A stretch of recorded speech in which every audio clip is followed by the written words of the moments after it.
Hi friends, just 5 సంవత్సరాల కిందట అంటే మార్చ్ 20లో తులం బంగారం కేవలం 42,000 రూపాయలకే ఉండేది. కానీ ఇప్పుడు దాని రేట్ కాస్త 95,000 రూపాయలకు చేరుకుంది. ఆల్మోస్ట్ డబుల్ కన్నా ఎక్కువ. అసలు బంగారం రేట్ ఎందుకు ఇలా విపరీతంగా పెరుగుతుంది? అసలు దీని రేట్ను ఎవరు డిసైడ్ చేస్తారు? గవర్నమెంట్సా లేదా జ్యువెలరీ షాప్సా? బంగారం రేట్ ఫ్యూచర్లో తగ్గొచ్చా లేదా పెరగొచ్చా? బంగారం రేట్ ఇటీవల కాలంలో ఎందుకు ఇలా పెరుగుతుంది? దీనికి గల కారణాలను మనం ఈ వీడియోలో తెలుసుకుందాం. సో ఫ్రెండ్స్, వీడియో స్కిప్ చేయకుండా ఎండ్ వరకు చూడండి. బంగారం ఇది ఒక బెస్ట్ ఇన్వెస్ట్మెంట్ ఆప్షన్గా తరతరాల నుండి ఉంది. సమాజంలో దీనికంటూ ఒక ప్రత్యేక స్థానం ఉంది. పేపర్ కరెన్సీని ముద్రించినట్లు దీన్ని ముద్రించలేరు.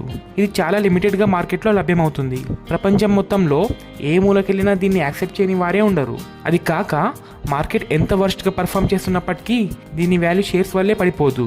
అందువల్లే దీన్ని తరతరాలుగా ఒక సేఫ్ ఇన్వెస్ట్మెంట్ ఆప్షన్గా చూస్తున్నారు. ప్రాచీన కాలంలో మన దేశాన్ని సోనేకే చిడియా అని అనేవారు. బ్రిటిష్ వారు వచ్చి మన సంపదను కొల్లగట్టినప్పటికీ మన దేశం ప్రపంచవ్యాప్తంగా అధికంగా బంగారు నిల్వలు కలిగిన దేశాలలో ఒకటిగా పేరుంది. వరల్డ్ గోల్డ్ కౌన్సిల్ ప్రకారం మన దేశంలో సుమారు 25 టన్నుల బంగారం కొలువు తీరిందని ఒక అంచనా. అండ్ ఈ ఫిగర్లో ప్రసిద్ధ దేవాలయాల వద్ద ఉన్న బంగారాన్ని అసలు కౌంటే చేయలేదు. దీని ఆధారంగా జస్ట్ ఇమాజిన్ చేయండి ఎంత మొత్తంలో బంగారం మన దేశంలో కలిగి ఉందనేది. ఇంత ఎక్కువ మొత్తంలో బంగారం మన దగ్గర ఉన్నప్పటికీ మరి ఎందుకు దీని రేట్ ఇటీవల కాలంలో ఆకాశాన్ని అంటుతుంది? ఇప్పుడు మనం దీనికి గల కారణాలను తెలుసుకుందాం. దీనికి 5 కారణాలు ఉన్నాయి. ప్రతి వస్తువు మళ్ళీ బంగారం యొక్క రేట్ని మార్కెటే డిసైడ్ చేస్తుంది. సాధారణంగా ఒక వస్తువు యొక్క డిమాండ్ ఎక్కువ ఉన్నప్పుడు ఆ వస్తువు యొక్క రేట్ ఎక్కువ అవుతుంది. కానీ ఒక వస్తువు యొక్క సప్లై ఎక్కువ ఉన్నప్పుడు ఆ వస్తువు యొక్క రేట్ తక్కువ ఉంటుంది. అంటే demand and supply inversely proportional అన్నమాట. జస్ట్ వీడియో పాస్ చేసి ఈ స్టేట్మెంట్ని అర్థం చేసుకోండి. అలాగే బంగారం యొక్క రేట్ని డిసైడ్ చేసేది బంగారం ఎంత మొత్తంలో మార్కెట్లో అవైలబుల్గా ఉంది. ఎకనామిక్స్ లాంగ్వేజ్లో చెప్పాలంటే దాని సప్లై మార్కెట్లో ఎంత ఉంది. అలాగే ఆ బంగారాన్ని ఎంతమంది కొనడానికి సిద్ధంగా ఉన్నారు. ఎకనామిక్స్ పరంగా చెప్పాలంటే దాని యొక్క డిమాండ్ ఎంత ఉందన్నమాట. ఈ 2 ఫ్యాక్టర్స్ బంగారం యొక్క రేట్ని డిసైడ్ చేస్తాయి. టు బి క్లియర్, బంగారం యొక్క డిమాండ్ అండ్ సప్లై బంగారం యొక్క రేట్ను డిసైడ్ చేస్తుంది. ఇప్పుడు మనం బంగారం యొక్క సప్లై సైడ్లో చూద్దాం. ప్రతి సంవత్సరం ప్రపంచవ్యాప్తంగా కేవలం 2-3% గోల్డ్ను మైనింగ్ చేస్తున్నారు. ఎందుకంటే గోల్డ్ మైనింగ్ చేయడానికి భూమి లోపల వరకు తవ్వకాలు జరపాలి. ప్రస్తుతం బంగారు నిల్వలు భూమి లోతులోకి ఉన్నాయి. అందుకోసం మంచి టెక్నాలజీ కావాలి. అంత లోతు తవ్వి బంగారం బయట తీయాలంటే కాస్ట్ చాలా ఎక్కువ అవుతుంది. అది కాకుండా ఇంటర్నేషనల్ పర్మిషన్స్ కావాలి. అందుకు ఎన్విరాన్మెంటల్ క్లియరెన్సెస్ కూడా కావాలి. అందువల్ల ప్రస్తుతం బంగారం యొక్క సప్లై చాలా తక్కువగా ఉంది. దాన్ని కరెంట్ సిచ్యుయేషన్స్లో పెంచడం సాధ్యం కాదు. అందువల్లే బంగారం యొక్క సప్లై బంగారం యొక్క రేట్ను డిసైడ్ చేయదు. బంగారం యొక్క రేట్ను ముఖ్యంగా డిసైడ్ చేసేది బంగారం యొక్క డిమాండ్ మాత్రమే. అంటే బంగారం యొక్క డిమాండ్ ఎక్కువైతే దీని రేట్ ఎక్కువ అవుతుంది. అలాగే డిమాండ్ తగ్గినట్లయితే దీని రేట్ కాస్త తగ్గుతుంది. ప్రస్తుతం బంగారానికి డిమాండ్ ఎక్కువగా ఉంది. అందువల్లే దీని రేట్ తారస్థాయిలో ఉంది. అసలు దీనికి ఎందుకంత డిమాండ్ ఉంది అంటే దానికి గల 5 కారణాలను చూద్దాం. మొదటి కారణం ఏంటంటే ప్రస్తుతం అమెరికా చైనా మధ్యలో ట్రేడ్ వార్ నడుస్తుంది. అందువల్ల అమెరికన్ గుడ్స్పై చైనా 125% ఇంపోర్ట్ డ్యూటీని విధించింది. దానికి ప్రతిచర్యగా చైనీస్ గుడ్స్పై అమెరికా 145% ఇంపోర్ట్ డ్యూటీని విధించింది. వాస్తవానికి ఆ దేశాల బిజినెస్లను దెబ్బకొట్టడానికి ఇలా ఒకరిపై మరొకరు ట్యాక్సెస్ను పెంచాయి. అందువల్ల ఆ దేశాలలోని బిజినెసెస్ ఎక్స్పోర్ట్స్ చేయలేక చాలా వరకు నష్టపోతున్నాయి. అందువల్ల ఆ బిజినెసెస్ యొక్క షేర్స్లో డబ్బులను ఇన్వెస్ట్ చేసిన వారు కాస్త ఆ షేర్స్ను అమ్మేసి అలా వచ్చిన డబ్బులతో బంగారాన్ని కొంటున్నారు. ఎందుకంటే బంగారం ఒక సేఫ్ అసెట్ కనుక. ఇలా ట్రేడ్ వార్స్ జరగడం వల్ల బంగారం యొక్క డిమాండ్ పెరుగుతుంది. ప్రస్తుతం రష్యా యుక్రెయిన్ మధ్య, ఇజ్రాయెల్ పాలెస్తీన్ మధ్య కూడా యుద్ధాలు జరుగుతున్నాయి. అందువల్ల ఇన్వెస్టర్స్ ఆ దేశాల బిజినెసెస్లో ఇన్వెస్ట్ చేయాల్సిన డబ్బుతో బంగారాన్ని కొంటున్నారు. ఇలా బంగారానికి డిమాండ్ పెరుగుతుంది. ఈ దేశాలలో యుద్ధాలు ఆగితే ఆ బంగారాన్ని అమ్మేసి ఆ డబ్బులతో ఆ దేశాలలోని బిజినెస్ షేర్స్ కొంటారు. అప్పుడు బంగారం యొక్క డిమాండ్ తగ్గి రేట్ తగ్గే అవకాశం ఉంటుంది. ఇక రెండవ కారణం ఏంటంటే అమెరికన్ డాలర్ వీక్ అవటం. సాధారణంగా గోల్డ్ రేట్ డాలర్ రేట్తో ముడిపడి ఉంటుంది. ఎందుకంటే ఇంటర్నేషనల్ మార్కెట్లో ఉన్న బంగారాన్ని కొనడానికి ఉపయోగపడేది డాలర్ కనుక డాలర్ విలువ తగ్గితే బంగారం రేట్ పెరుగుతుంది. అలాగే డాలర్ విలువ పెరిగితే బంగారం రేట్ కూడా తగ్గుతుంది. ఉదాహరణకి ఇమేజిన్ చేసుకోండి, $100కి 100 గ్రామ్స్ బంగారం వస్తుంది. డాలర్ వీక్ అయినప్పుడు $100కి కేవలం 80 గ్రామ్స్ బంగారమే వస్తుంది. మీ దగ్గర $100 ఉన్నాయనుకోండి, మీరు ఆ డాలర్స్ ఉంచాలనుకుంటారా లేదా దాన్ని కన్వర్ట్ చేసి బంగారం కొనాలనుకుంటారా?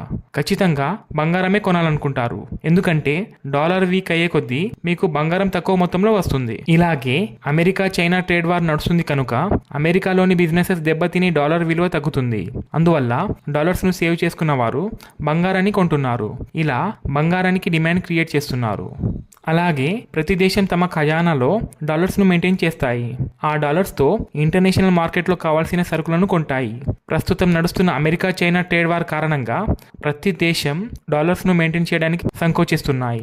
ఆ దేశాలు తమ డాలర్ నిల్వలను తగ్గించి దానికి బదులుగా బంగారాన్ని కొని రిజర్వ్స్లో దాచిపెడుతున్నాయి. ఇలా చేయడం ద్వారా బంగారానికి చాలా మొత్తంలో డిమాండ్ పెరుగుతుంది. మన దేశం సుమారు 85% గోల్డ్ను ఇంపోర్ట్ చేసుకుంటుంది.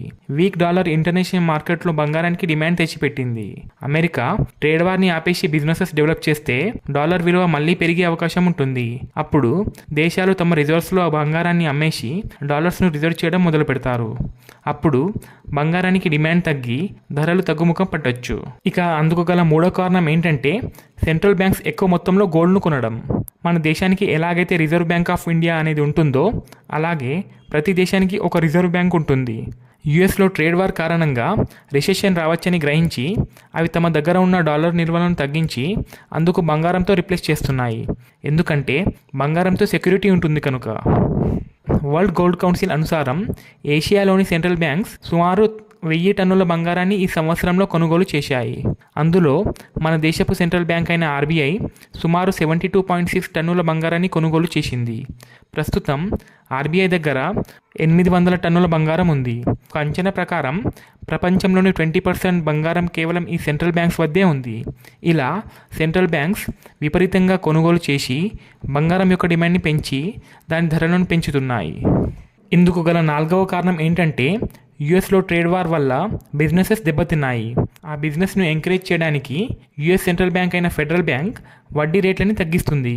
అందువల్ల అమెరికాలో ఈజీగా లోన్స్ దొరికే అవకాశం ఉంటుంది. అప్పుడు ఆ ఇన్వెస్టర్స్ చేతులలో డాలర్స్ ఎక్కువ అవుతాయి. ఆ డాలర్స్ను ఇన్వెస్టర్స్ బంగారం కొనడంలో యూజ్ చేసి బంగారం యొక్క డిమాండ్ను పెంచుతున్నారు. అందువల్ల బంగారం యొక్క డిమాండ్ ఎక్కువ అవుతుంది. అమెరికాలోని బిజినెసెస్ అభివృద్ధి చెందాక ఫెడరల్ బ్యాంక్ వడ్డీ రేట్లను పెంచే అవకాశం ఉంటుంది. అప్పుడు ఇన్వెస్టర్స్కు ఈజీగా లోన్ దొరకవు. అలా అయితే బంగారం యొక్క డిమాండ్ కట్టడవుతుంది. అలా బంగారం ధర తగ్గే ఛాన్స్ ఉంటుంది.